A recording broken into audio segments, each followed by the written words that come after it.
Bienvenidos a Economía. En el marco de la COP27, Alemania, a la cabeza del G7 y 60 naciones más vulnerables ante el cambio climático presentaron el escudo global contra riesgos climáticos. El fondo tiene una financiación inicial de más de 200 millones. Su objetivo es otorgar dinero sin dilaciones para los países devastados por desastres climáticos y fenómenos meteorológicos extremos.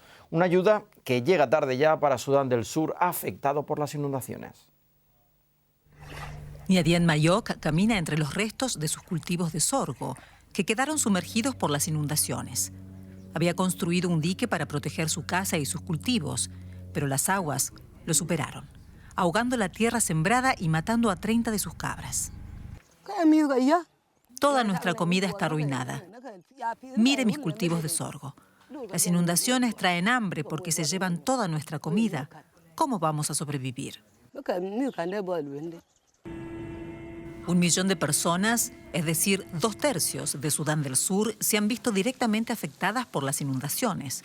La ONU, las organizaciones de ayuda y el gobierno han levantado campamentos para los desplazados.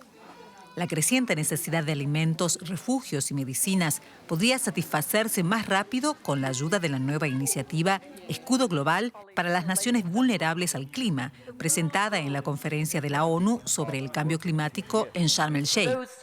Los más afectados por el cambio climático necesitan actuaciones prácticas ya, necesitan protección ya. Y por eso lanzamos hoy el Escudo Global contra el Riesgo Climático. Esta iniciativa, respaldada por el G7, cuenta con una financiación inicial de unos $200 millones. Prestará un apoyo financiero rápido en casos de desastre climático. Algunos dicen que debería haberse puesto en marcha hace tiempo. Si se deja a los países vulnerables al clima en la miseria de la catástrofe climática, se podría desencadenar un colapso económico mundial. Resulta aterrador imaginarse el impacto del desastre económico que provocará disturbios sociales, inestabilidad política, aumento de conflictos por los escasos recursos y un flujo de refugiados sin precedentes. El escudo global es uno de los varios intentos de los países más ricos de prestar ayuda sin verse obligados a aceptar la responsabilidad de los daños.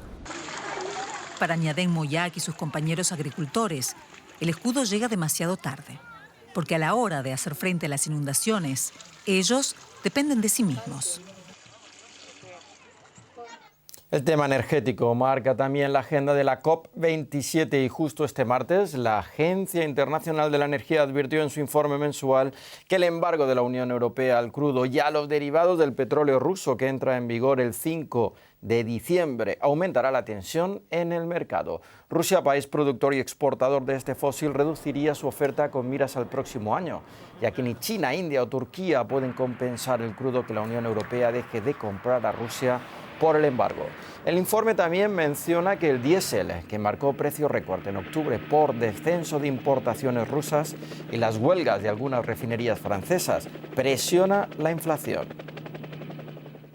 Mientras tanto, la India apuesta por el llamado hidrógeno verde que proviene de energías renovables. Según el gobierno, el hidrógeno podría convertirse en la principal fuente de energía del país en un futuro. La India cuenta con mucho sol y quiere aprovecharlo. Pero, de momento, la India sigue siendo uno de los países que más gases de efecto invernadero generan. El gobierno acaba de concederle más tiempo a las centrales eléctricas para que reduzcan sus emisiones. La calidad del aire suele ser mala y eso no es solo por la quema de carbón. Campos en llamas. En esta época del año, los agricultores del Punjab queman los pastizales para que el suelo esté listo para los nuevos cultivos. Pero los efectos del fuego son devastadores. La primera víctima de la contaminación y del humo es el agricultor. Luego llega hasta Delhi, pero los primeros que lo sienten son los agricultores, que quedan indefensos en medio de la humareda. Los agricultores preferirían no tener que quemar los pastizales, pero esa es la forma más económica de preparar los campos, y también la más sucia. Existen alternativas, pero son caras. Los agricultores podrían contar con máquinas, pero necesitarían una ayuda del gobierno. Si el gobierno nos diera un incentivo en efectivo, según lo que el Tribunal Supremo ya dictaminó, probablemente cambiaría la situación. Los agricultores no quieren las quemas, pero no tienen otra opción. Sería demasiado caro deshacerse de los rastrojos de otra manera. Es por eso que el humo sigue presente. Probablemente llegará a Nueva Delhi y hasta el mismísimo Palacio Presidencial, en donde está el primer ministro de la India, Narendra Modi, que no asistió a la conferencia sobre el clima en Egipto. Y en la cumbre del G20, la reunión entre los presidentes de China y Estados Unidos de este lunes cambió el tono de una muy tensa relación comercial y política entre las dos potencias. Pero hoy, un día más tarde, una comisión del Congreso que revisa las relaciones entre ambos países ha hecho público un informe en el que, entre otras cosas, recomienda que en 90 días se revisen las tácticas comerciales chinas y se suspendan las relaciones de comercio si Beijing no se ajusta a las reglas acordadas y que dieron paso a su adhesión a la Organización Mundial del Comercio. Ana Nieto, en Nueva York, el acercamiento entre ambos mandatarios no ha llegado al Congreso. ¿Qué recomienda este panel? Este panel propone 39 medidas, pero da prioridad a las 10 primeras. Y la primera es esta, la revisión de las relaciones comerciales con un país al que se acusa de hacer continuas subvenciones a sus empresas y de tolerar el robo de propiedad intelectual, algo de lo que se vienen quejando desde hace muchos años los empresarios estadounidenses afincados en China. En el caso de que tras 90 días de estudio se confirmen que estas son las realidades del comercio con China, entonces se promoverá el fin de las relaciones normalizadas con este país, lo que significaría el fin del trato preferencial y las subidas de las tarifas, lo que encarecería todos los productos que vinieran de ese país y probablemente muchas de las empresas estadounidenses que estén en China reconsiderarían su posición en este país para traer sus productos a Estados Unidos. El panel también está pidiendo que se refuercen las cadenas de proveedores en caso de hostilidades con China y que en caso de alguna hostilidad con Taiwán de la forma que sea, se establezca una comisión que tenga un plan y sanciones para China en caso de que estas hostilidades se produzcan. Y también hay preocupación por uno de los productos chinos más populares en Estados Unidos. Hablamos de TikTok. Cuéntanos. Sí, hoy el director del FBI, Christopher Wray, ha hablado ante el Congreso diciendo que está muy descontento con el posible acuerdo que va a permitir que TikTok, cuya matriz es ByteDance, una compañía china, pueda seguir operando en Estados Unidos. Muchas agencias están vigilando de cerca a TikTok por la gestión de los datos que está haciendo y, de hecho, la Comisión Federal de Comercio dice que debería estar prohibida. El FBI dice que China está robando muchos datos, más que el resto de los países juntos, y está preocupado de que estos datos, tanto de empresas como de particulares, terminen en manos del gobierno chino, así como el algoritmo de TikTok. El gobierno de Estados Unidos está negociando la posibilidad de que TikTok redirija su tráfico a través de servidores de Oracle y permita la auditoría del algoritmo. Es algo que todavía está en el aire. Gracias, Ana Nieto, por estas informaciones desde Wall Street. En el 2022, Perú se ha convertido en el país con mayor inseguridad alimentaria de toda Sudamérica. 16,6 millones de peruanos y peruanas, más de la mitad de la población, se encuentran en inseguridad alimentaria moderada o severa, un aumento vertiginoso nunca antes observado en este país. El día a día en uno de los barrios marginales de Lima no es fácil. La pandemia de COVID-19 empeoró la pobreza al dejar a millones de personas sin ingresos.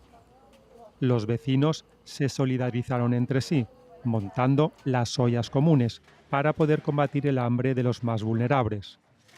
Por ejemplo, recogen los alimentos que donan algunos comerciantes y los reparten por igual entre los más necesitados del barrio. Ahora último empezó a subir, porque ya había bajado hasta 50 menús que dábamos, porque eso nos daba a dar a entender que los vecinos ya tenían mejor adquisición y poder apoyarse. Pero ahora de último ha empezado a subir porque la crisis nos está afectando a muchos vecinos. Ustedes ven, las verduras está demasiado carísimo. 1 kilo de papa llega a más de 3 soles, 1 litro de aceite más de 12 soles. Además de los alimentos, los comedores sociales preparan y reparten comidas. De las más de 220 diarias en el pico de la pandemia, hoy siguen sirviendo unas 100 comidas diarias, a pesar de que muchos han vuelto al trabajo. Las ollas comunes fueron una respuesta ciudadana al problema alimentario que ya se venía dando desde antes del COVID. Teníamos índices de, por ejemplo, de desnutrición y anemia que se habían estancado, los problemas que veníamos ya teniendo económicos, políticos, ambientales, nos iban diciendo que la situación de alimentaria estaba en riesgo. Cuando vino el COVID, esto explotó. La inflación, impulsada por la guerra de Ucrania, que ha encarecido los precios de los combustibles, alimentos y fertilizantes, está pesando mucho en los peruanos. La tasa de inflación anual de Perú se mantiene por encima del 8% en los últimos meses, su nivel más alto en 24 años. Los alimentos básicos como el trigo, el arroz y el aceite de cocina han duplicado sus precios. Además a esto se suma el incremento de los precios que estamos viendo, producto de una serie de fenómenos que se van dando a nivel global, ¿no? Especialmente el incremento de los precios de los combustibles, ¿no? El abastecimiento también producto de los conflictos de Rusia-Ucrania. Pese a que Perú se destaca por su agricultura y por la gran variedad de alimentos que produce, el Programa Mundial de Alimentos de Naciones Unidas asegura que el 50% de la población padece de inseguridad alimenticia, un problema que no tiene que ver con la disponibilidad de alimentos, sino con el acceso económico a los mismos. Y hasta aquí las noticias. Ya saben que pueden seguirnos en la web y en redes sociales. Gracias por acompañarnos.